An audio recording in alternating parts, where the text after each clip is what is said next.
Alors la saison 2023, elle a la particularité d'avoir beaucoup de courses en double. On va s'aligner dans quelques semaines sur la Rolex Fastnet Race au départ de Cozes, à l'arrivée de Cherbourg. Une course de environ 700 000, une course iconique qui fait vraiment partie du paysage de la course au large depuis des années, donc c'est une très belle épreuve.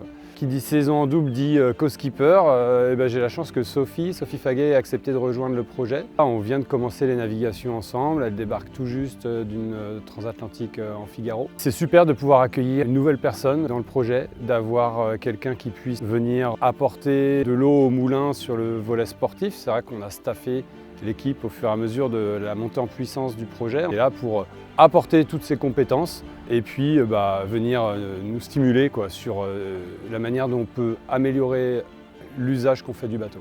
C'est un projet qui est très intéressant parce que déjà ce que je trouve chouette, c'est que c'est une petite équipe, donc c'est presque même familial. Je trouve ça vraiment sympa, il y a une très bonne ambiance.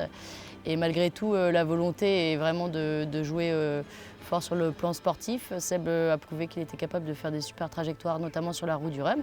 Il vise le Vendée Globe 2024. On s'est posé la question de co-skipper potentiel, le ressenti qu'on pouvait avoir d'une personnalité qui matche avec l'ambiance de l'équipe et le format de notre équipe. Déjà, je suis hyper contente d'avoir été sollicitée par Sébastien pour l'accompagner autant que je peux.